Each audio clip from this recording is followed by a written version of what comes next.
Okay, guys, let me check Facebook here on my phone and see if we are indeed live. Looks like it's streaming live. Okay, guys, welcome to another episode of Hollywood Kitchen.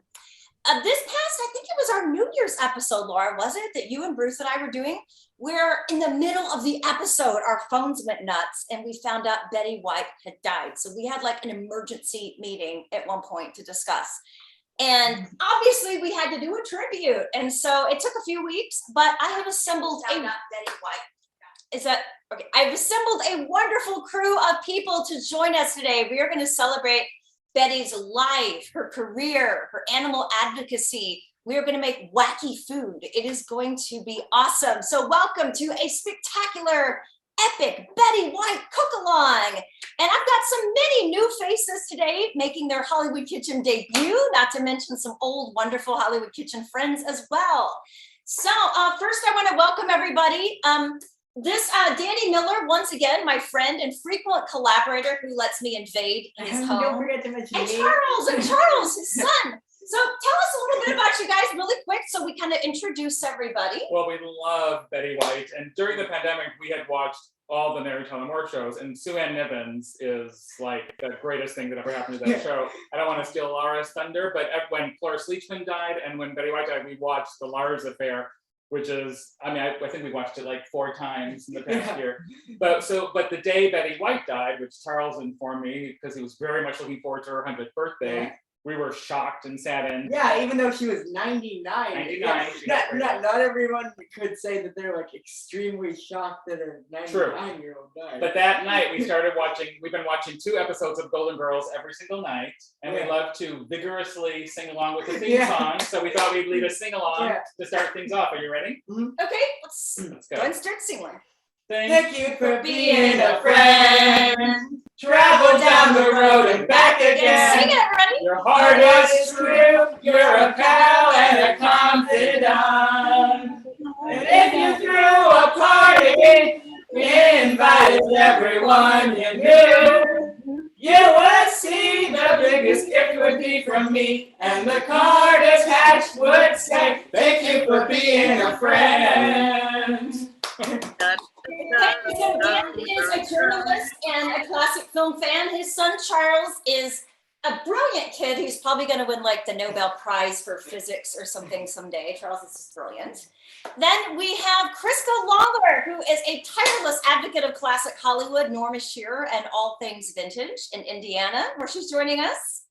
We have Barbara Boyd-Ross, another wonderful lady, classic Hollywood expert, joining us from San Diego, California.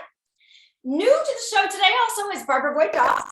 We've got Casper Bryant. Casper Bryant is an author. He's an artist. I met him taking my cemetery tour, and he's just delightful. So I'm so happy to have Casper here today. Benjamin joining us all the way from Germany, where he has been really working it, making Betty White content on social media along with Krista. So I love it. We have Allie Francis. Allie is, Allie, tell us your title again, because it's so awesome. Senior photograph specialist for the Margaret Herrick Library.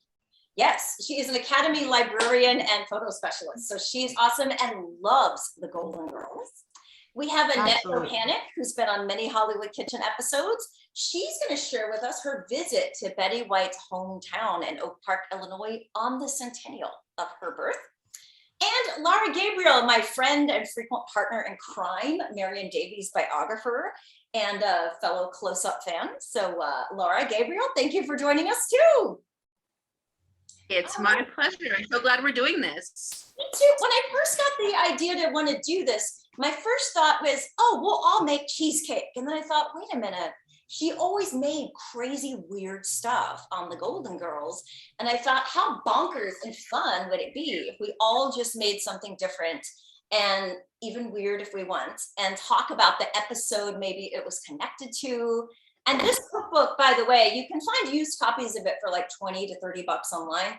It is so good and so beautifully laid out. I really love it. So if you want to find this, it's online, but it's full of recipes. So many of us will be using this as our basis. And Danny, we thought we'd start with your recipe first, because Danny has stepped up to the plate in a way that most of us have not done. Danny has brought herring involved today, Oh my god. which none of us stepped up to make herring pie or herring products. And I think Rose would really want that to happen. So let's show everybody the herring. We have herring, you guys. And also Bruno, Wow. Norwegian cheese and herring. and Charles and I are wearing Norwegian ties for Rose Island's Norwegian. heritage in St. Olaf. And The real question is, I wanted to share the herring because in that wonderful episode that we watched not that long ago, where they were just first, it was the flashback where we were first moving in together, and they were fighting. Do you remember that? Mhm. Oh, yeah. Anyway, Betty White started telling the story of the herring wars.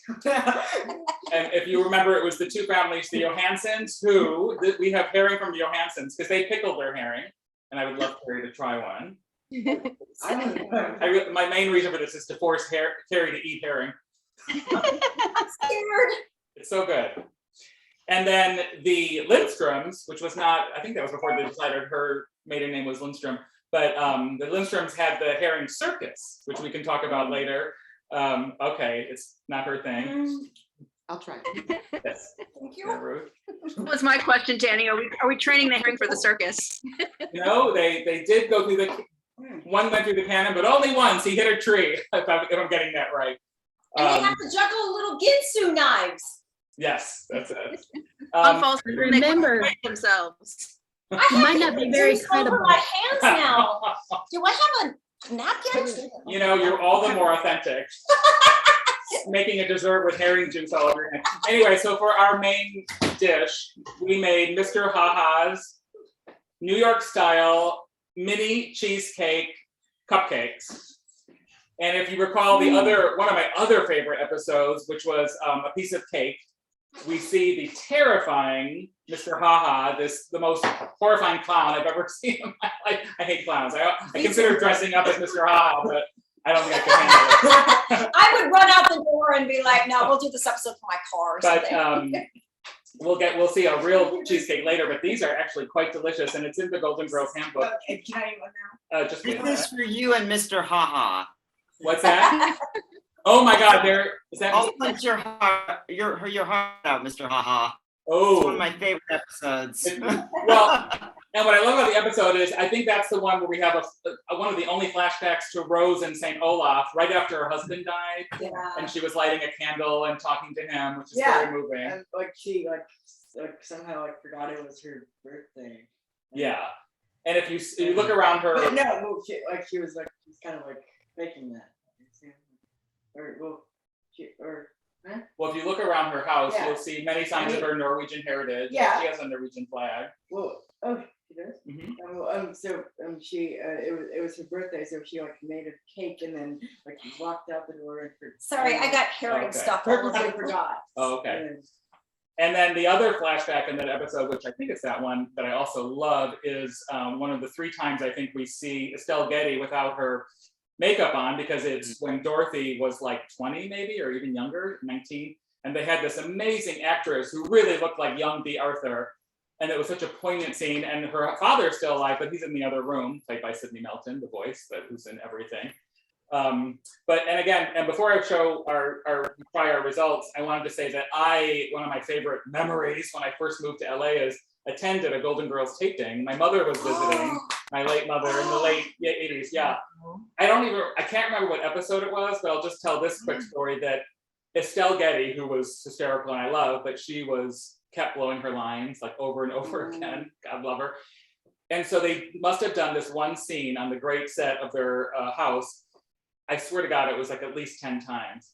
And every single time when Dorothy and when Bea Arthur and Betty White, Rue McClanahan said their lines, I laughed hysterically like it was the first time I was seeing it, because they were that funny. I mean, their delivery, we watched Rue McClanahan's birthday is tomorrow. This is for you, Rue. Just to say that, during the pandemic, we were on obsessive watching classic sitcoms. So we watched the entire Dick Van Dyke Show series, the best, Mary Tyler Moore, the best. We still have quite a few episodes to go. We haven't watched them. Oh, we didn't finish Mary yet. Yeah. But And also the Lucy show. and Lucy, I Love Lucy. It was a long pandemic, folks. Yeah. But anyway, we scream with laughter every night. I mean, you know, I always think shows are funny, but how often do I just can't help it. We scream with laughter. That show is so great. And I'm so used to it now. What is it, 35 years ago or something? Long time. Yeah. Like in my head, it's a new show and they're all that age. 37 years ago, good Lord. Anyway, so here are the delicious, I really recommend them. Mr. Haha's mini cheesecakes. Have one, Carrie. I Have one, must Ruth. I have will. one. By the way, George Geary is a celebrity chef and he appears on TV all the time. He made the cheesecakes for the Golden Girls. Ah. And he took my cemetery tour a year or two ago and I kind of flipped out because I could not believe. I was like, oh my God. And I invited him to be on the show today. I was kind of nervous about inviting him because being on shows talking about food is how he makes a living. And of course, I can't pay people. So I was nervous to ask him. I finally got up the courage.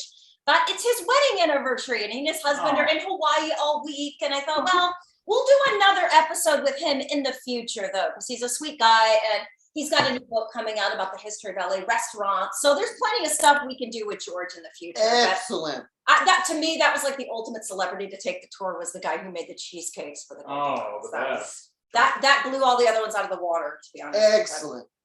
It's a good cheesecake. Thank you, Mr. Divine. But nothing this quality was ever at really Mr. Haha's Hot Dog Emporium. Well, I don't know about that. Hot dog hacienda. Hot Dog Hacienda. I'm just putting the souffle in the oven, so we'll see what happens. You got to have someone slam that oven. Okay. All right. So I want to invite Chloe. Danny's, Mr. Haha's, and these are really good. So as I'm gonna stuff my face here with another Mr. Haha. Annette, can you share your screen right now? Yeah, let me give it a go here. See what we're what I'm capable of on here. Here we go. All right. Yeah, make this less chaotic here.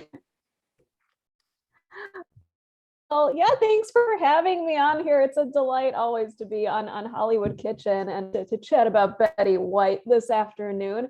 I'm really lucky to partake in one of the events that were held in her honor on her birthday. This one was in her town of Oak Park, Illinois, which fits in with what I do on my blog, Hometowns to Hollywood. So I was really excited to see a current event happening in a celebrity's hometown. Yeah, I do have Hometowns to Hollywood Volume 1, which is out on Amazon. So if you enjoyed the blog and want to see where classic film stars are remembered, how their legacies are celebrated in their hometowns and beyond, feel free to check out the blog or the book. Hopefully it's the first volume of many. But yeah, so Betty White was from Oak Park, Illinois. There was a centennial event in her honor. There was actually a petition to make a Betty White Day on her 99th birthday, but I think they had a hard time getting around, but things were finally on her 100th day, thankfully. So I did pictures. Her home when she lived in Oak Park does actually still stand. This is the apartment building that she lived at. This was at 218 Pleasant Street in Oak Park. She lived on the third floor unit all the way in the corner. So that was her when she was still living in Oak Park. And she didn't spend a very long time in Oak Park. She and her family moved to California fairly soon after she was born, but this was what she called home. And also nearby, her aunt and uncle lived on Taylor Avenue, and that home does still stand as well. It's 214 Taylor Avenue. And according to one of the individuals who works at the Historical Society for Oak Park River Forest, that area, when Betty would recollect her time growing up in Oak Park, she sometimes mistook this home as her birthplace because she and her family were here so often visiting her aunt and uncle. So she spent quite a bit of time here as well. But even so, her birth location was the previous photo I showed. And she always, interestingly so, made a point of it whenever she would communicate back to Oak Park or to the Historical Society, whenever they would write her. She would always sign off with a PS saying that she would always emphasize that she wasn't born in Chicago. She was born in Oak Park specifically, which is a suburb of Chicago. These are some photos that I was able to take on the morning of. It was obviously a freezing cold January day in the Chicago area, but I was happy to be able to be part of this about hour-long ceremony that was held in her honor. There were different people from the village of Oak Park that were speaking and commemorating the day as Betty White Day in Oak Park. I believe also like the Illinois Senate wound up having a Betty White Day on her actual birthday. This one was held like the Saturday before her birthday because of Martin Luther King Jr. Day. I think they wanted to separate the two days and have different events. This photo is taken in front of the Lake Theater in Oak Park. This is one of the classic cinema theater chains that are in town. And that's a really interesting chain. They do a lot to try to preserve pieces from old Chicago movie palaces that are no longer functioning as theaters. But this couple who runs this chain tries to take pieces from those old theaters, if it's like chandeliers, whatever decorative elements, sconces, and install it in their theaters to kind of keep the history going, keep those pieces connected to Chicago theater alive. So the ceremony was out front. There was quite a gathering, lots of media, lots of people with like handmade Betty White signs. You can see someone had a ginormous Betty White face in the audience too. Lots of Betty art and cutouts too. Lots of room for photo opportunities as well. This is on my walkover. So yeah, I did see Betty growing out of the bushes, and and they had like little caption bubbles you could like pull out and take photos with. A lot of selfie moments and photo ops, and of course the obvious, the bouquet of roses. That one like took me a second, and I got it and I loved it. In addition, yeah, they involved a lot of local businesses, which I really love to hear. I know the pandemic has done a number on all kinds of businesses and industries, and especially small towns. So it was really cool to see a lot of local retail involved in making this event so special. So there was a local flower shop that did a bunch of floral displays, lots of roses, obviously, in Betty's honor, and another shop that did this huge "Thank you for being a friend" sign and balloon art around it as well. So lots of fun touring that. And of all things, so Cindy Fee, who sings the Golden Girls theme song, is now a resident of Oak Park. So she was at the ceremony. She sang the Golden Girls theme song, of course. She did it a one round solo and then another round as a sing along with the crowd. So it was really lovely to be able to have her on board as well. As far as some of the other speakers, yeah, different people from the Village Oak Park were there. Definitely someone from the Historical Society talked quite a bit about Betty's connection to Oak Park. Cindy Fee, of course, included. And there was also another individual who's a big Golden Girls fan. I think he runs a fan club, if I'm not mistaken, but he made the announcement that the first Golden Girls convention will be held in late April in Navy Pier in Chicago. I don't know the specific dates off the top of my head. I know I write about it on my blog. I can share the article, and it's a quick Google search as well. But yeah, late April in Navy Pier, the first round of BullCon will be held out there, and hopefully will make its way touring around the country. Their birthday is complete without a birthday cake. This was another example of the Toronto bakery, one of the big bakeries, the birthday cake. Again, lots of local artists and artists who wanted his piece of cake. I art really quick for him, make sure no one. And also, Sorry guys, we just had the internet drop out at Danny's, but I think we're back up. No worries. Yeah. And they one of the local bakeries was offering these Stay Golden white chocolate cookies. It was Sugar Fix Patisserie in Oak Park. So once the actual ceremony and dedication was done, there were lots of other events and retail related perks that you could check out in town, including buying your honorary Betty White cookie. Of course, true to Betty White and all her humanitarian work and her charitable work and her love of animals. There was an animal adoption event happening immediately across the stairs. There were lots of dogs in the audience too, but plenty of other animals that were around and available to be adopted. And gosh, in addition to that, just Lots of different retail opportunities as well. Golden Girls t-shirts, Betty White t-shirts, lots of discounts being held. And for the most part, different stores had percentages where if you would make a purchase, they'd give so-and-so amount to some sort of a charity organization that Betty supported. There are stories that one of Betty White's favorite meals would be a plain hot dog and some vodka. There was a local restaurant in town that was serving up Chicago-style hot dogs. Alas, no vodka. But this is kind of where I ended my time celebrating Betty White that day. And it was so fun to see people make the trek from the Lake Theater out to this small like diner to get their Betty White special. I vividly remember there was a woman who was like so excited that all these Betty White events were happening. She was asking the cashier for vodka with her hot dog. Alas, it couldn't happen. But at any rate, she was really happy with her meal and just started singing "Thank You for Being a Friend" at the cashier. And then the rest of the restaurant started to sing along. So I was like, this is a unique moment to remember. So that was a lot of fun to see. And again, one of many, there's a long list on my blog of the different other establishments that also participated in this. There were a lot of Betty White cocktails in local restaurants too, but those weren't opening until much later in the evening. And this was a pretty early morning ceremony. Nonetheless, that's it. Instead of a food truck, maybe they could have had a vodka truck. No. Right, yeah. Something tells me that would have made a lot of money that day.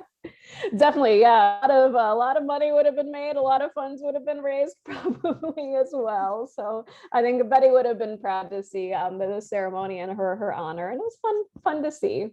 Shall I share the recipe? Yes, share the recipe. Okay, so I didn't do one from like the Golden Girls or Mary Tyler Moore. I did one of the ones that came from Betty White's partnership with I think it was Fisher Flour, if I'm not mistaken, but it's one of the loaves that were being promoted. So I did the applesauce loaf. Ooh. Came out really nice. Yeah, it's a lot of applesauce, cinnamon. There are raisins in here as well, so feel free to do that or sub them out with something else if you're not a fan. But I thought it turned out really, really good. And the best part with like some of these Hollywood kitchen recipes is just like when my kitchen smells amazing because there's something baked in the oven. So yeah, just that warm smell of apples and cinnamon was a delight. And yeah, it made for a really nice quick recipe actually. And everybody, by the way, send me a photo of what you make, like your final photo, and I'm going to post everything on the Hollywood Kitchen blog so people can see. Can you hold it up to the camera, Annette, so we'll see how it turns out? Yeah, I'll do it one more time here. So that's, one slice of the loaf here. So yeah, it looks like banana bread. It's just the apple version. Excellent. Well, thank you, Annette. Krista Lawler joining us from Indiana, the great state of Indiana. Tell us what you made, and your recipe comes from the Golden Girls cookbook and definitely has a whole tie-in with an episode. Okay, this technically was a Sophia thing, which I know Danny will relate because Danny and I kind of talked about the episode. But Rose helped with it. But I am making bacon, lettuce, and potato. See how I said that fast? Because they didn't have any tomatoes, so they used potatoes. Sandwich. What they asked for is one large potato. What I did is I already made them. So that way I could just assemble it and do it quickly since there's a lot of people on here. And then here's my bacon. And then I already have my chopped romaine lettuce. And then I have toasted whole wheat bread. Well, it's 12 grain. And they say just to take the potatoes and the bacon and all of it and make a really big thing, and either you can cut it like a triangle or a rectangle. It's really up to you. Now my husband is a cheat. He bought a tomato because we have tomatoes. But would Johnny No Thumbs approve? Huh? Would Johnny No Thumbs approve? Well, I mean, we're going to get them out of business. But anyways, these would make really good potato chips. Yeah. Really, just like a potato chip. Because I put them in the air fryer instead of the stove because I felt like they needed to cook a little bit longer. And I liked them better on the air fryer. So I'm just going to put the potatoes down first. And you really don't need that much.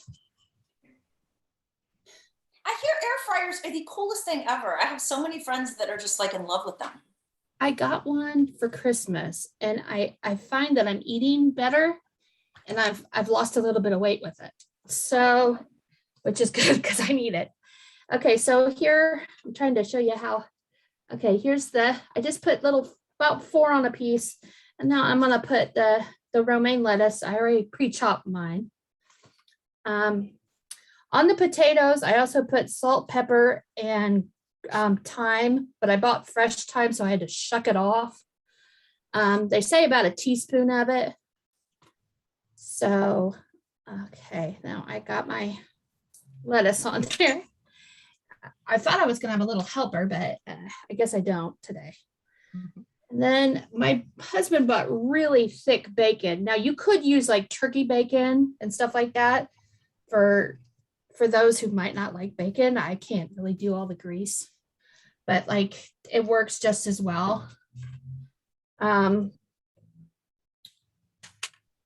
So there's my bacon. Okay.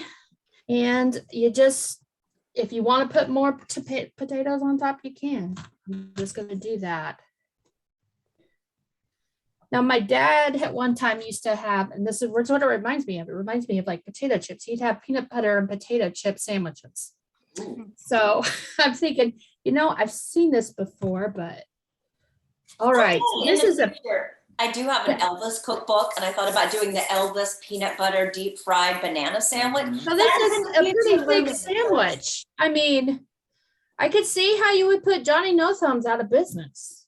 So, Johnny No Knees. And then you could either have Miracle Whip with it, mustard. I'm more of a Miracle Whip person, and go to town. I'm gonna have my husband try it because he says I better eat some before. So Travis, he helped me with a lot of the preparation.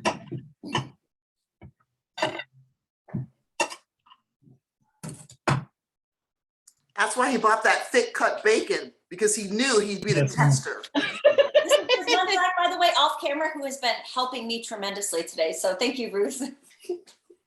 What do you think? Good. He's still eating it. I think the applesauce cake, the baconless potato, the ha-ha cheesecakes, we're doing really well so far. And I love how you're supposed to say it real fast. Bacon, lettuce, potato. Bacon, lettuce, and potato. Bacon, lettuce, and potato. Bacon, lettuce, and memory serves, wasn't that one of the few times they had Sophia and Rose kind of, working together? Venture. It was very sweet. It was sweet. I'm going to jump in really quickly and say that Kelly Pratt says to say hello to Charles. Hey, hello, Charles, from Lawrence, Kansas. Yes, we visited her there. Yeah. All right. So the sandwich is good, then, Krista, right? Travis, how do you feel about the sandwich? The only thing It's The good. only thing else I'm going to share, because I don't want to be on here too long, is I got a shirt that says, the older you get, and it has a picture of Rose, the better you get. Unless you're a banana.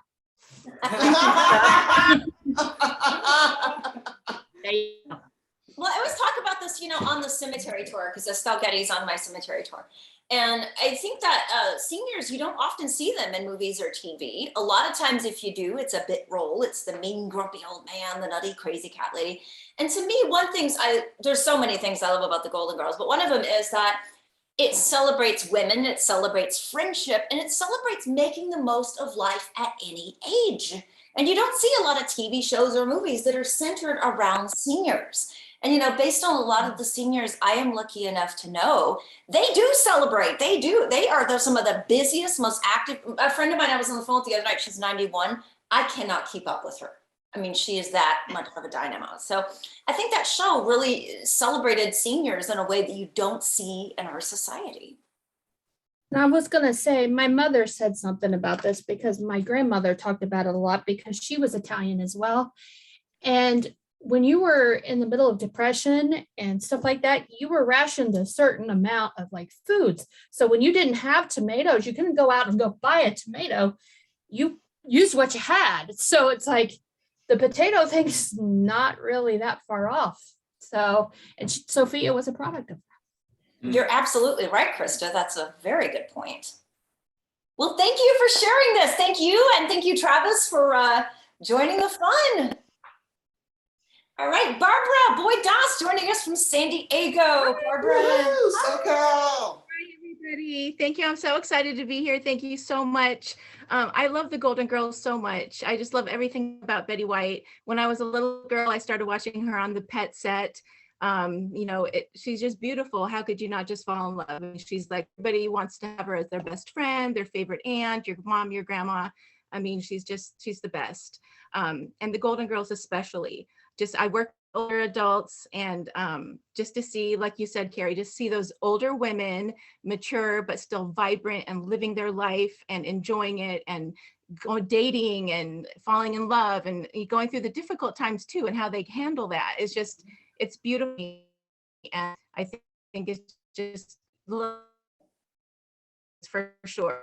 I was rereading a couple of Betty's books, and she said in one, you get older and you're a certain age, but you just still feel like you don't feel like you're 90 or whatever. You just feel like yourself. So that's kind of good to think of as you go through your life. But the Golden Girls especially are wonderful. I decided to make Rose's Van Skop Kaka traditional St. Olaf friendship cake.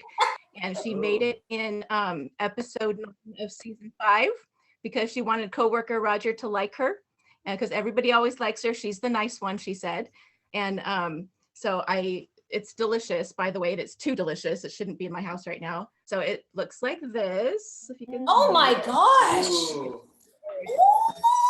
So Beautiful. it's delicious. Wow.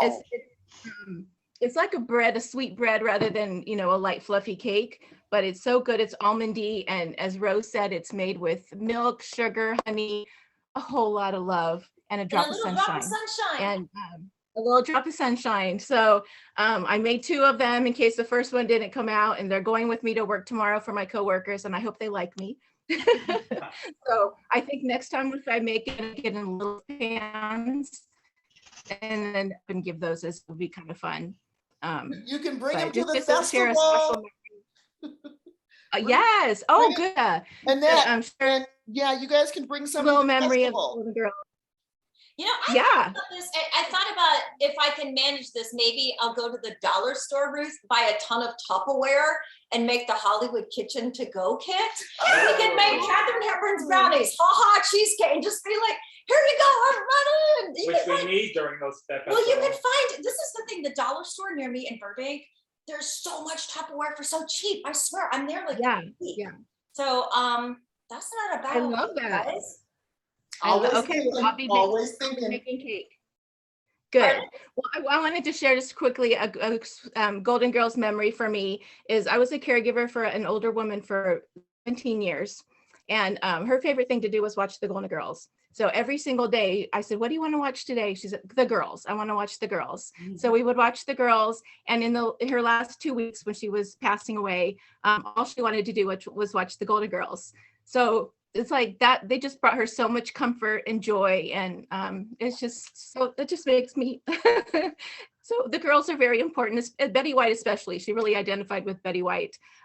They were kind of similar in a lot of ways. So anyway, I love Betty and I miss her, and we can still celebrate her and have so much of her work to still enjoy forever.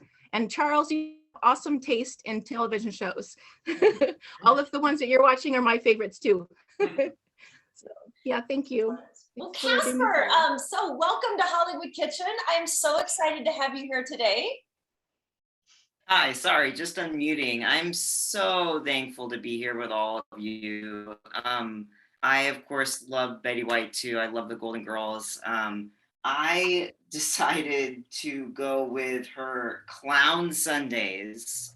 I really love that episode. I printed out this picture because this is her coming in when she's like just bursting through the door. It's season 2, episode 5, where Dorothy's friend Jean is there, and of course she happens to be a lesbian, and she falls in love with Rose, and they handled it so well on the show, especially for that time. Like, handled it in such a beautiful way. It wasn't this weird thing. And Rose, I think I remember her saying something to the effect of, you know, I'm not that way, but if I was, I'd be really flattered. And it was just so beautiful to see that at that time. And they did that with so many subjects on that show. It was just really beautiful seeing that handled in that way. So I wanted to go with that. This is a fake sundae. This is made out of icing, but I'm going to attempt to make one with all of you right now. So I've got all of the ingredients. And we're gonna have all the big fun at once. Yes, we're gonna do it all together. I've got some ice cream right here. Now this is dairy free for those of you like me who dairy does not necessarily agree with. I've got this dairy free, it's called Cool Beans, which I thought for some reason Betty White would like, so I got it. I do not have sundae glasses. I've got these little jars, so that's what we're going with. And I've got my ice cream scoop, so. Oh, this is really hard. We're gonna find out if this is even gonna scoop. It is, it will scoop, all right. Sometimes if you run the scoop under really hot water and then dip it in the ice cream, that can help a little too. I've got to tell you, I am so far from anywhere near an actual kitchen. It doesn't look like that. It looks like I'm in my house. I was gonna say, yeah. I am in a what I turned into a workspace in my backyard. So I am nowhere near the kitchen, but it is working, thankfully. So we have the ice cream. Voila. We've got our ice cream. Now, I noticed that she used some kind of chocolate syrup. I didn't do this intentionally, but this is Hershey's shell chocolate, so it like hardens when you use it. And then you crack it with a spoon. That was real popular when I was a kid. Oh, that's see, I wasn't Younger fancy. than we are, damn it. Like we weren't fancy. We didn't have these things when I was growing up. So I was like, what, why do people get this? I don't know. It had a name when I was a kid and I can't remember the name of it, but it would get real hard. Then you broke it with a spoon and it was kind of this thing. All right, so we've done that step. That step is done. Okay.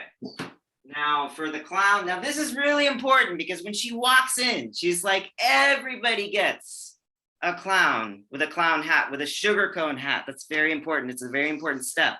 And I thought it was hysterical that the name of these are Joy sugar cones, because there's that one episode where Joy comes and it's her sister and she hates Joy and she never hates anybody. And I thought it was so hysterical that we see this character hate somebody and then you find out why, and you see her have these great boundaries after all. And so that's another reason I love the Golden Girls. They showed so many wonderful, you know, things that people are still identifying with and wanting to learn from, younger kids and older people and just everybody. And this is the second clown tie-in between this and Mr. Ha-Ha, so we got a theme going on here. Much better clown than Mr. Ha-Ha. All right. Oh my gosh. This is harder than icing. I'm gonna let you know. Magic shell, that's what we called it when I was It's on the top. shell. It is on the top, but I might have, hold on. We're okay. I am now going to get these very fancy chocolate chips. Fancy. I'm not gonna try and pronounce the name because I'm just not gonna try, but you can get whatever chocolate chips you want. We need that for the clown's face, otherwise he can't make jokes. All right, get some of these. Make some eyes. It's a lot harder to stick these on here because it's melting ice cream. But then the evidence has melted from the bait and tackle shop. Oh my goodness gracious. I bet it wasn't real ice cream. I have to move Not fast. with those lights. Probably mashed potatoes. Mhm. Oh goodness. This needs to be much faster. Okay, so fortunately I pre-cut the cherries that we need because I thought it would be boring to watch me cut these cherries. So I cut the cherries because you need a cherry for the big red nose That's an important factor for a clown. That was the episode where Dick Van Dyke was the clown too. Yes. That became the lawyer that became the that's clown. right. And Sophia's like, what did you do to him? That's We're right. going to jail. My goodness. Through line. Please work. Okay, so far we're okay, sort of. Now, I did get some whipped cream because I feel like there's supposed to be whipped cream. I'm not really sure if there was whipped cream. This is what we have so far. This looks great. I love the smile on it. It's melting very quickly. I'm going to shake this up. I'm going to try and get this on here. It scared me. Oh my God. Okay, hold on. Ta-da! Woohoo! Oh my God. Okay, so this is officially a clown. I did not, oh my, it's falling in my hands. I'm just gonna set that there because it's all over my hands. I'll bring a spoon. Because I didn't think about that. I was just like, ice cream. You eat ice cream by licking it. Anyway, Betty White, I love her so much. And one of the things that I love about Betty White that I connect with personally, and I know a lot of people do, is her passion for animals and her animal advocacy. Another thing, though, that I connect with is she had a very specific love for stuffed animals. And she had more than one room in the house dedicated to them. In this book, if you ask me, and of course you won't, there's an entire chapter labeled stuffed animals. And she talks about them as if they are friends. And I relate to that because when I'm having a hard day, or, you know, if I just need something soft and I need comfort, it's very, very comforting. So I thought I'd show you guys a picture of some of my collection of stuffed bears. Oh, which is also on brand for the Golden Girls because You might recognize. Aw. Oh. What's that? Because she had Fernando the bear that the little Yes, girl stuffed Fernando in the hot Bear. water. Which shout out to my boo Fred, by the way, because he gave me one of these bears. But Fernando the Bear, I'm glad you brought that up because I recently got a tattoo in honor of Betty White when she passed away. Aw. And it has Fernando the Bear. I don't know if you can see this. Oh my Wow. gosh. So Mike Dennison is the artist behind this. And of course, we all know this episode with Daisy and Fernando the Bear. And Rose brilliantly, and in the end, gets her bear back by pushing her out the door and saying, sometimes life just isn't fair, kiddo. So she ends up getting her bear back, which is fantastic. But I have all these things on my wall, but I'll bring them down so you guys can see closer. But this was what I gave my tattoo artist so that he could do that tattoo. Mm. And then I don't know if I can reach that, but I was really fortunate to get to see Betty White twice in my life. Once was on a panel that she was on for Hot in Cleveland. And then the second time was I was at a Hot in Cleveland showing with my partner. And we were there for our first wedding anniversary. And, you know, there's an MC during these shows and they work the crowd during takes. And so the MC was working the crowd. And then at one point he said, hey, is so-and-so here celebrating their anniversary? He wasn't talking about us. It was some random other couple. But crickets, nobody was saying anything. And I'm looking around wondering, where is this couple that he's asking about? Why aren't they raising their hands and being so excited? Well, they weren't there. And so he said, well, is anybody else here celebrating their anniversary? I have never raised my hand so fast. I'm generally very nervous and kind of anxious by nature. And I raised my hand so fast. So he came over, he had a signed script from the whole cast, and he brought us down. We got to talk to Jane Leaves. I had actually brought a drawing that I had made for Betty White, and so I left it with someone for her.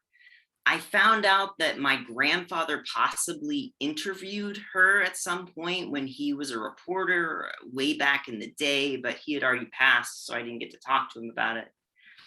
So Betty White is very special to me, like all of you, and I'm just so thankful to be a part of this and be here and see all of your stories. And I just thank you so much. And thank you for letting me try making this clown. Thank you, Casper. I'm just so happy to meet you. Casper took my tour, and Close Up just took a shine to Casper. Close Up was like joined at the hip to Casper the whole tour. And I was like, wow, Close Up has good taste. Casper's awesome. And then we started chatting. So yay. Carrie? A shout out to Michelle Sebastian Price. She says hello to Charles from Colorado. Charles is a popular dude. Thank you guys so much. Thank you, Casper. This was so fun. Lauren? Carrie, do you mind if I go next? Because the souffle is going to be done in about 2 minutes? Yes, souffles are crucial. Yes, go next. Okay, go next. It's a very critical time. Yeah, and I also have to leave at 1:30. So I want. Shoot, I'm so sorry. Oh my God. No, it's okay. It's okay. I just wanted to make sure that we got everything in. Yeah, so I can go? Yes, go for it. Go for it. Great. Okay, so I made Sue-Ann Niven's chocolate souffle. So as we were talking about earlier, there is an episode of the Mary Tyler Moore Show called The Lars Affair, which is the first appearance of Betty White as Sue-Ann Nivens, who is the happy homemaker on WJM. If anybody hasn't watched the Mary Tyler Moore Show, WJM is the station where Mary Richards is the producer, and it's sort of this low rated news show, and they have other things going on too, like Chuckles the Clown children's show. And then in the 4th season, it's revealed that there's Sue-Ann Nivens, the happy homemaker, who is played by Betty White, who was a real life friend of Mary Tyler Moore's. And there's a whole story about that too, which I can talk about later maybe. But Sue-Ann, in The Lars Affair, she is making a chocolate souffle when Phyllis, who is the Mary's landlord and the wife of the man that Sue-Ann is having an affair with, there's the souffle. Phyllis comes and confronts Sue-Ann about this affair that she's having, and she's making a chocolate souffle, and she tells us, well, not exactly, she doesn't give us the entire recipe, but she gives us certain things, like she uses 4 egg yolks, she uses milk, she uses she adds chocolate to the hot milk. Anyway, so we get like little bits of Sue-Ann's recipe. So what I did is I took as a foundation, I used Martha Stewart's recipe, because I think that Martha Stewart is kind of the spiritual daughter of Sue-Ann. Here's the souffle. Oh, wow. Yeah, it has to be right away because it's going to cool, and then things will happen. But I want that. Let me just taste it, and then I'll keep going with what I'm saying. Boy, oh, it's so good. Look. Oh, Yeah. nice. I'm coming over. Really good. So anyway, so I took Martha Stewart's recipe because I feel like they're alike in many ways. So I took that recipe and I modified the parts. I made each part that we knew Sue-Ann did and made it Sue-Ann's. So we have Niven's chocolate souffle. And I wanted to, one of the things that Sue-Ann does in The Lars Affair and also in other episodes throughout the series, is she gives these household hints that are they're really good, like they work. So one of the things that I do all the time is, she says, think of the room as a big clock. Start at midnight and work your way around and you'll be done in 2 shakes of a lamb's tail. And so I do that, and it really, I don't know how I cleaned before I was doing the Sue-Ann Nivens method. It works so well and it goes so fast. But I wanted to share a couple of things that she says. So to remove coffee stains, Sue-Ann says, stretch fabric over a bowl and pour boiling water over it from a height of 2 feet. If you have a scratch on a desk, you use iodine. For carpet stains, you use baking soda. And then one thing that she says that Mary tested later in the episode, and it didn't quite work. I haven't tried it myself, so I don't know if it actually does work. But Sue-Ann says coffee grounds are a plant food for geraniums. And Mary, later in the episode, she tried it. She tried using coffee grounds as a plant food for the geraniums, and the geraniums kind of wilted. And then she said, I don't know what's going on here. And then Rhoda is over, and Rhoda says, well, what do you expect? They probably haven't slept in weeks. So that was pretty great. Then Think of a Living Room was a big clock. It's really a good thing. And then a couple of quotes from Sue-Ann. She says, God couldn't be everywhere, so he made mothers. A woman who does a good job in the kitchen is sure to reap her rewards in other parts of the house. So anyway, I love Sue-Ann. I think that she's great, and I wanted her to be represented here. And so for Betty White, I adore her. I think that she's just, she's incredible in so many ways. Obviously, her activism, her comedic gifts.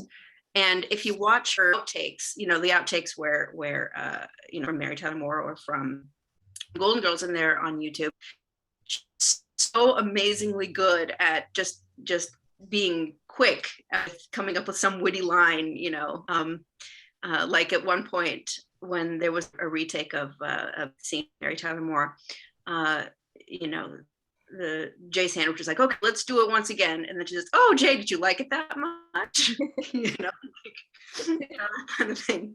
But I've always loved her. I've always thought that she was very, very special. And so I wanted to share, I wrote to her back in like 2008 or so, before her sort of cultural renaissance in the past 15 years, and I got an autograph back, which is actually still in storage. I have a bunch of things in storage, but I have a photo of it, so I share that. Oh, yay! So from Betty White and Panda. So that dog is her Panda. So yeah, that's what I got. And before the pandemic, every December, I would fly to San Francisco, and Laura and I would go to the historic Victoria Theater in the Mission and see a Golden Girls Christmas drag show. Oh. And that was one of the best days of my year, Laura. You and I eating tacos in the Mission and seeing the Golden Girls drag show. It just did not get better than that. Yes, that was a wonderful time. And for those of you who do live in LA, as a stopgap measure, I have discovered that Casita del Campo Mexican restaurant in Los Feliz, it's in Silver Lake. They have a Golden Girls drag show in the basement periodically, and tickets sell out in a nanosecond. So I have only gone because my friend Darren snaps them up in like a heartbeat, and then I get one. But if you can I'll post a link to it, but if you can follow that link, it is so hysterical, and they do such a good job. Oh my, it's almost like being in a live taping, as close as we can get to that. So I'll post the link, but it's just total bliss. And I've always heard that initially Betty White was going to play Blanche Devereaux, but because of Sue-Ann, they switched, and Rue McClanahan was going to be Rose. Do you know if that's true? Yeah. She said that. Betty White said that. And the other thing that I wanted to talk about, thanks for reminding me. The other thing I wanted to talk about was that initially Sue-Ann Nivens was not going to be Betty White, because the producers of Mary Tyler Moore thought that it wouldn't be a great idea to audition her for Sue-Ann, because the script or the character description called for a Betty White type. And so Mary said, well, why don't you just get Betty White? And the producer said, well, we didn't think it would be a good idea to audition her because what if she didn't get the part? Then they were really good friends. She and Mary and Grant Tinker would always go out with Betty and Alan, for dinner, and they were just really close friends. And so they thought it wouldn't be a good idea because it might jeopardize their friendship off screen. But Mary said, no, like, we're professionals. It's just audition her. If she doesn't get the part, then of course we'll stay friends. It's just, so they did, and she was just electric, and they cast her immediately, and of course it was brilliant. Excellent. So next we're going to go to Benjamin in Germany. It's probably pretty late in Germany right now, Benjamin. So it's 9:55. It's 9:55 p.m. Thank you, Charles, for letting me know. It is, Benjamin. exactly. Hi from Germany. I'm very happy to be with you and me and little Betty. We had a very nice Sunday. So the recipe actually inspired me to do a little video. Actually, my husband did the recipe and I filmed it. But I went for the double fudge chocolate cheesecake. That's the recipe from the Golden Girls book. If I could teleport to Germany like that fast, I would. It is. Can you bring those in your suitcase when you come? Oh yes, it's very heavy. I will show it to you how it worked out. Ooh. Wow!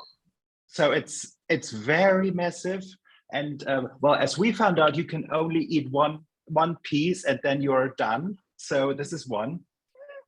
Because it's so a long way. Absolutely. So yeah, I will bring it to my work tomorrow. I think my colleagues, they will love it. So yeah, I was thinking when I was first got aware of the Golden Girls, and I think the series started here in 1990 in Germany, and I was like 13 then. What was typical American for me was that there was the sound of the laughing audience. So we didn't know that in Germany. So that was a kind of funny, but kind of odd. And well, now they have Disney Channel here, and I watched the episodes over and over again. And I think you can always find something new, some new aspects, because they have topics like, loneliness and age and being gay and something like that. So it's very fortunate and very much ahead of the time, actually, I think. So yeah, I still love to see it. So, well, what I can show you is an autograph, like Laura had one. I wrote to Betty White not that long ago. It was 2020 actually, and I sent her this photo and she autographed it very nicely. So this is very special to me, especially when her death was announced, and it was New Year's Eve morning here in Germany, and well, it saddened us here very much, I have to say. So, and besides this little finger puppet Rose, I have another one here. That's her, and she also she has sound, and maybe I will try if you can hear one of her lines. You're not going to believe this, but I have a St. Olaf story about this. I so need one of those. I'm going to go on eBay right after we log off this episode, and I will start buying them. Absolutely. She's standing here in our table, and every time we have dinner or something, we just push the button, and she's talking to us. So yeah, that's a kind of my Betty White story, and I'm very excited to be with you to celebrate her. And yeah, cheers to you and cheers to Betty White. Right, washing down that herring. My mouth and hands are like herring and cheesecake right now, which is the herring wars are happening inside your mouth. Yes, they are. Allison, it's your turn now. Tell us about your love of Betty, your love of the Golden Girls, and what you made for us today. All right, well, I've always loved the Golden Girls, not just Betty. I just loved the Golden Girls. As a kid, I watched it when it was on, like not the repeats, but when it was on with my parents. So it was something I always bonded with my parents because we'd have dinner and then, it's Golden Girls time. So, I was always really excited, like lately, how there's so much Golden Girls. There's the toys, there's the clothes, I've got Rose socks on, there's just all of this stuff. And, it wasn't around when I was loving the show. So I love collecting it, and my kids know I do. So they throw me Golden Girls birthdays. And my daughter knows the entire theme song. So she knows when I look at her, when we're watching it for the billionth time, she needs to sing with mom. But I love Rose. I was always like the Dorothy person, because I never felt like Betty was so like childlike and innocent, and I never felt that was like me. So I didn't know if I could relate to her. But I realized when Casper did his ice cream, that still, as a 45-year-old woman, I go to Baskin Robbins and I always want the chocolate ice cream clown. Like, it doesn't matter anything else. It's just, is there an ice cream clown? Because that's what I want. If not, then I'll just get a scoop of it, but I'm not happy, you know? So that made me feel like I do have something in common with Betty, you know? It's just, and the love of animals, of course. But yeah, I just love the show. I love her innocence. And it's like, I even tried to watch recently, I've been watching some of the episodes just on and on, because my kids know when mom's watching it, it's just on, don't complain. And I was thinking, right. It's, yeah, exactly. They know when that's on, or when I'm watching my mod episodes, because, you know, I love don't bother me. Okay. Just stop. I'm like, okay, what is my favorite Betty White episode? And I couldn't pick one, because it's just her in each episode, and the St. Olaf stories, and just the way she reacts to things. Like, there was the one, I think it was the pilot, when Dorothy was saying how she was joking and laughing with some of the other teachers at school, and she got into her car and looked in the mirror and said, "Who is that old woman?" And then, just, you know, without like even thinking about it, Betty, or Rose, I should say, just says, "Well, who was it?" It's just like those little innocent things are just, you know, are endearing. So, so yes, I made not a St. Olaf recipe, but I did the Fisher blend flour, easy slice banana loaf. It's got 2 minutes, but I did make one last night. So, you know, you can't see it. It looks like a loaf, but I'm sure it's yummy. And the other one looks really beautiful. I'm doing that. But yeah, just she was just so sweet. And it was so nice to see how many people really loved her. You know, you just think everyone's like, oh, we love the golden. They loved her to the point where when she passed away, I was going, I think a couple of days afterwards, I was going to the zoo with my family. And they had all these beautiful pictures up at the zoo of her with the different animals. And then they had a little spot, and it was so cute, because there were so many little children. They gave everybody, and I took one, remembering Betty White. See if I can show you.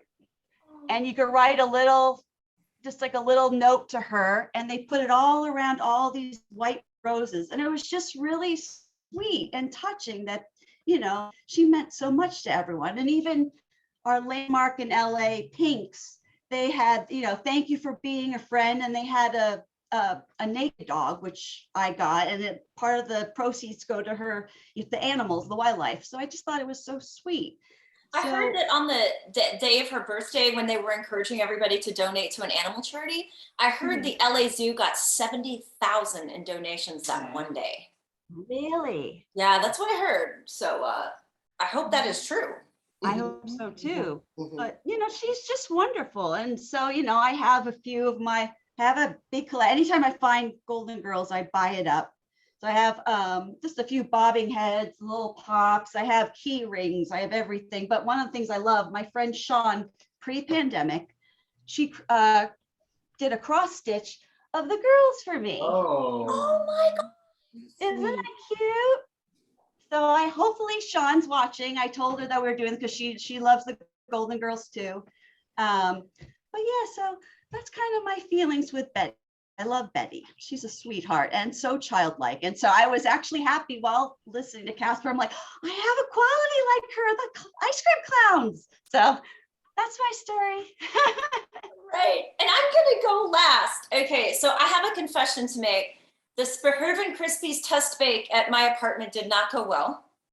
I tried to bite into one last night, and I had to literally check my mouth to make sure I still had teeth in it, because it was hard as a rock. It could have been used as a paperweight or a doorstop. And I'm like, where did I go wrong? So we're gonna see how this shapes out. Before, I'm a little worried, Carrie, because it's been Oh, sitting there no. for a while. Charles, is this hard as a rock now too? Yeah. We pre-melted the Krispies with the marshmallows and the, here, you can see if you can do Oh, something with geez. it. Well, You need to warm it back up or nuke it or something. I don't know that nuking it. Oh, I can't even move the spoon. Oh my God, show Oh, them. geez, I can't even move the spoon. If anyone has a tip on what I'm doing You wrong have to do it here, at once. You can't let it sit.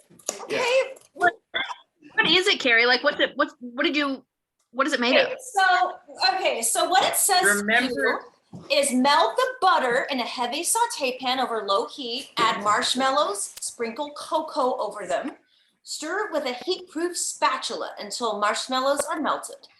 And so that's what Oh, honey. all right. we did. It just flew across the room. Hang on. The problem is, yeah, we did it before the show started because you forgot the I forgot the plate. hot plate. It's my bad. And, And It's, yeah, we might have to enjoy it, but you Well- have two beautiful ones made.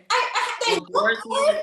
They look Dorothy very did nice. ask her The problem is She- that if any of her children had any of their real teeth left. So I think you what happened? right. What happened I think that was that was a When I reference. went back to last Caesar. night though, I took them right off the oven, the marshmallows, butter, and Rice Krispies. I put them in little cupcake tins. And then I made the frosting, which there's a lot going on in Sperber and Krispies. Let me tell y'all, oh my gosh. So you've got cream cheese, powdered sugar, sour cream, vanilla extract, salt, chocolate chips, and strawberry jam. So my table was like a hot mess last night. And you put all of that on the top of the Rice Krispie treats. Now it said here to put them in the refrigerator, but given that these were hard as a dadgum rock when they were fresh, I felt refrigeration was probably, at the end of the day, not the best idea. Charles, do you want to see if you can maybe handle one of these? And You want- Carrie you will wanna pay for try your it? dental work if you need some. I will finance your dental work. I think room temperature has helped that a little bit. Yeah, I think that Maybe, well, let's see, Charles, do you want to weigh in on this a little bit? What do you think? Well, the frosting seems okay, right? Verdict? It's really good. You like it? Yeah. You don't have to plug your nose. Charles is eating this for her. It's not cracking your teeth. He's got young teeth. He's got young teeth. He has young teeth. You're okay. All right. Well, I think I don't have much more to make. We can try making the frosting, but what's the point when we Yeah. can't use the? We can try Oh, well, reheating this later. We'll We can see. try reheating it later. We'll let you know. I remember I was about 12 or so when the Golden Girls first came on network television. So it was kind of a poignant. And I was 12 when I started watching. Ah. That's right. I'm an old crypt keeper. Yeah. So I watched it Saturday nights with my mom and dad, and all the sex jokes went completely over my head because I didn't get that at the time. But as an adult, I of course fell in love with them yet again.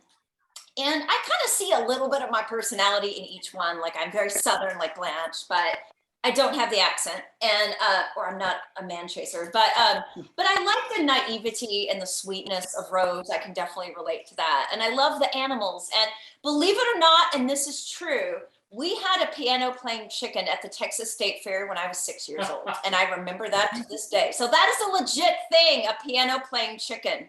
That is real. I'm here to tell you. So, and I love animals, of course. I'm a huge animal person. So, and I love how she's always trying to get Blanche and Dorothy to let her have an animal or let her keep someone's animal, or there's always like an animal thread kind of running through the show.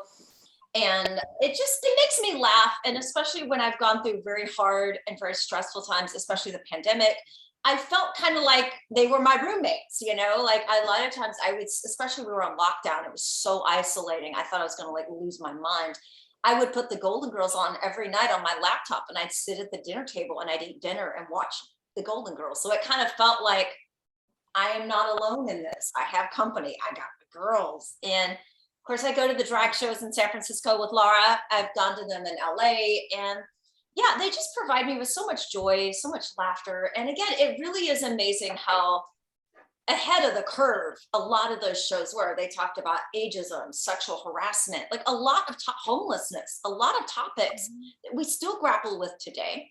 They were willing to address stuff a lot of TV shows would not, with kindness and compassion. And the older I get, the more I realize how ahead of the curve they were in so many areas. And it's fun on the tour to have Estelle Getty because people see her and they just light up. Oh, it's that Getty. It's not the Getty Museum. It's a still. And, people get really happy. And so this show just brings a lot of joy, a lot of happiness. And boy, I think we should, for Rue McClanahan's birthday tomorrow, just a shout out to Blanche Devereaux's unabashed comfort with her own sexuality at her age. Yes. I mean, that was, talk about revolutionary. Yeah. Yeah, the other night I was watching the Valentine's show because it was Valentine's Day recently.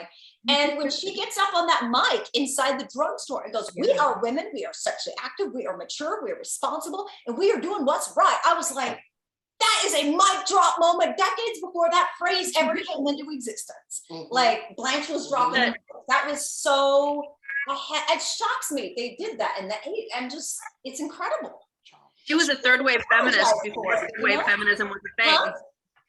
She was a third wave feminist before third wave feminism was a thing. Yeah, and also the thing is too, is that so much of the time, I think Blanche Devereaux and Ken Cattrall are the only two characters I've ever seen on television that are like, I have lots of sex, I have lots of men, I'm proud of it, I apologize for nothing. Like they're not, sometimes it does make me cringe a little bit when they kind of slut shame her, because they definitely do kind of a lot of that, but she's proud of it. Like she doesn't feel ashamed. She's like, this is who I am. So she doesn't feel this sense of shame about it. Like I love the Mother's Day episode when the mom goes, wasn't it Virginia that was the slut? And Blanche goes, no, Mama, that was me. Like she's proud of who she is. And God bless her for that. You don't see that too much. Someone that just takes ownership of who they are and how they are. I have my Betty Davis story. Betty White. I don't know why I keep saying that. Betty White story. Barbara came up from San Diego, and we just had one afternoon together, and we went to the Hollywood Walk of Fame. We found her star right next to her husband's, and it was in ruin. I mean, seriously, it looked absolutely horrible. Oh no! But they still they set out flowers there, and so it was just great. And a lot of people were walking by. We had licorice, and it was a really nice time to be able to be with a like-minded fan who appreciates this, the same things I do, and talking to other people on the street. And people were from every age, every background that you could think of. And this is a show that really, it's what, 37 years old, and it's amazing. And I saw young and old, kids that were never even born at that time with their parents or whoever was there sharing a story. We shared some licorice with people. So it was really fun to have that camaraderie. But they did update the star, and it looks absolutely beautiful now. They better do that to Robert Osborne's, you guys, because I was at Robert Osborne's star on Valentine's Day. It looked filthy. There was like some crap stuck on it, which I didn't want to touch it and figure out what that was. But yeah, that is a real good scrubbing. I think they have a schedule. I think they have a schedule of whose star gets taken out to be renovated. So then we went over to Pink's Hot Dogs, and Barbara got the naked dog, and we ran into other people who had been on the Hollywood Walk of Fame with us, half hour, an hour ago. And we stood in line for an hour and something, and talking to people, taking pictures. That everyone was just in such a great mood. It was a beautiful day in Los Angeles. And so, that's how we pay tribute to our favorites and people who are legends now. And so she had a great send-off, and it was really fun. And we also stopped by Sidney Poitier's star. And so it was really good to be able to be with somebody who could really appreciate that. And I mean, it was a whirlwind day, but it was absolutely fabulous. And thank you for coming up, and I'm glad we were able to do that together. And Cindy, thanks for having me. Yes. Cindy Poitier's birthday's today. Yeah. Oh my gosh! And Rue McClanahan tomorrow. Wow. Yeah, because I've been watching TCM celebrating Sidney Poitier this weekend also, as well as dog walking. So I was out on dog walks. So I think of Betty Davis all the time now. When Right. Why do I keep saying Well, you can think of Betty Davis too, but that's a different show. I Betty White all the time. I really do. So And it's really also, I was lucky enough when we were in lockdown, the Golden Girls house, it was not used for the interiors. Those were done like on a soundstage, but the exterior house in Brentwood was for sale. They were asking 3.4 million, which in LA real estate, especially Brentwood, that's like bargain basement, surprisingly. But me and some friends kind of implicated that maybe we had the money and we wanted to make an appointment. So we did. And I literally drove one end of LA to the other in like less than 30 minutes. I think I was the only car on the 405. Got there and we got a tour of the house and we got to see the inside. Only one couple had lived in that house since the 1950s up until now. The whole kitchen was turquoise and avocado green. Wow. And even though the Golden Girls was shot on a soundstage, there were still some funny little things that we thought were Golden Girls appropriate. Like the tiniest room was right off the kitchen. And we were like, oh, Sophia could have lived in there and made the marinara, kept an eye on the marinara.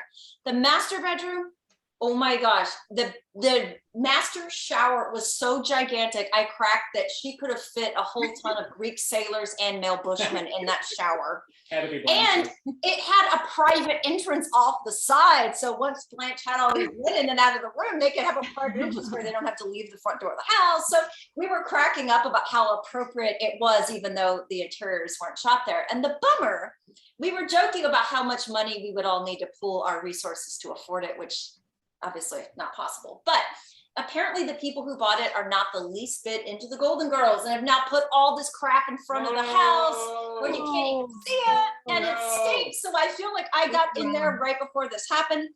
And my friend Darren Barnes, Jack Fields, and Eric Leadsweiler and I all went. We had Golden Girls face masks and we sat in the driveway 6 feet apart because it was like lockdown. And we were eating cheesecake with plastic spoons out of Tupperware in the driveway of the Golden Girls house in Brentwood. So that was such a cool memory. I mean, it was kind of surreal, but it was as close as we could have gotten to the Golden Girls. The Betty. Everyone, I have to go because I have students, but thank you so much. This was really, really wonderful. And thank you everybody for sharing your recipes and for honoring Betty. Hi, Sue-Ann. Hi. Sorry, Ruth, you were going to say something? Yeah, but if anyone still has funds left, the Betty White house, the Betty Davis house is available in Laguna Beach. We all need to pitch in and buy that house. There you go. There you go. All right, and So I want to say kind of end with another thing. All right, so if the Golden Girls were alive today and there's a pandemic and all the stuff's going on, what do you think they'd be doing? Because I think they'd probably order their cheesecake on Uber Eats. I think Blanche, she can't go a week without the company. Blanche could not go a week without the company of a man. Tinder. Well, or she could sneak out with Mel Bushman and they could have street liaisons. I see Blanche on Tinder. What do you see Dorothy maybe teaching on Zoom? What do you think Sophia and Rose would be doing right now in today's world? Sophia, a lot of cooking. I see Rose trying to figure Zoom out. I always see Rose going, is anyone there? Can you hear me? Say Olaf? Is that you? And something interesting is that 3 of the Golden Girls had already died by June 2010, and then Betty White lived an extra 11 years, 6 months, and 28 days after that. Even though she was the oldest by far actress. Yeah. So what do you think the others would be doing with social media? Okay, we know Blanche would be on dating apps. That's pretty clear. Do you think Sophia would maybe try to get on apps and hook Dorothy up? Casper, what do you think? I feel like Sophia would be on TikTok. I feel like she would totally figure that out. She'd be doing raps. She would be doing it. She would do that. I could see that. Anybody else? Krista, Benjamin, Allie, Barbara? She would totally. Krista?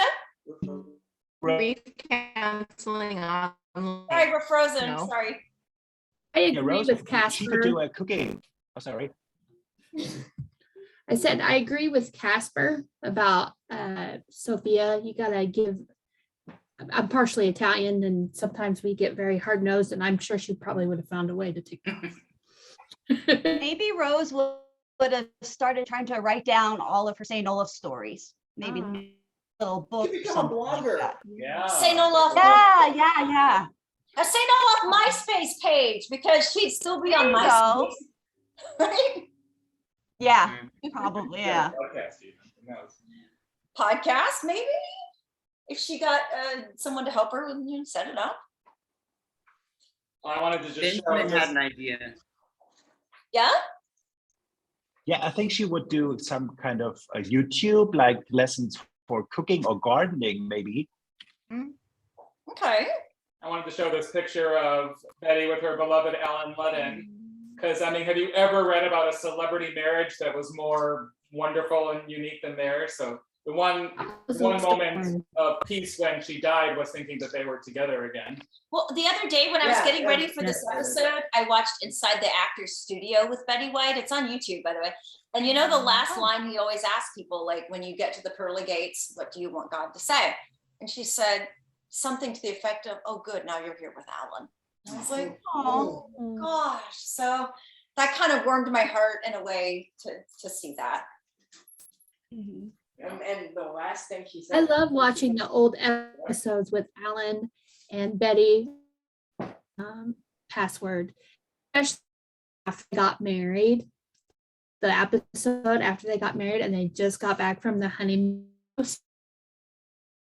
It's like a hidden secret. It's amazing. It's an amazing love story. Yeah, I got hooked on This Is Your Life recently too, and there's a cute Betty White one there as well, among others.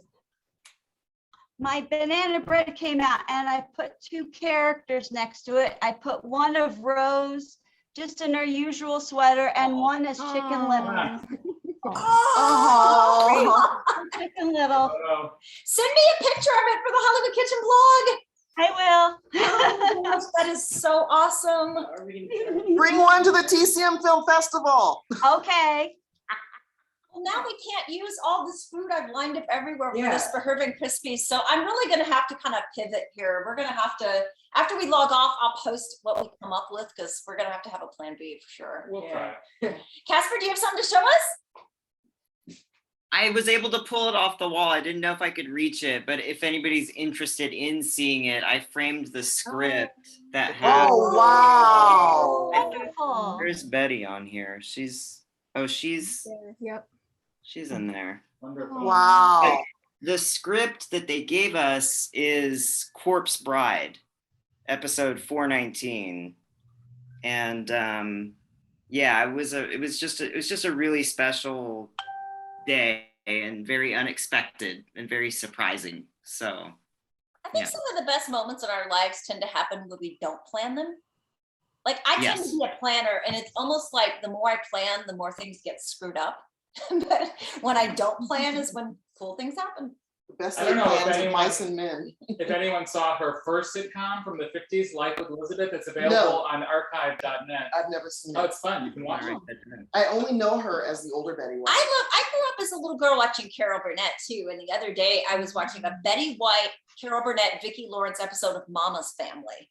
And nice. that Too. was so funny watching she and Carol Burnett just square off on that. Oh my I don't think God. anyone was on more sitcoms than Betty White. Wonder if that's a statistic. All right, guys. Well, thank you everybody so much. This has been such. We're not gonna. We're gonna try to figure something out, Charles. Don't worry.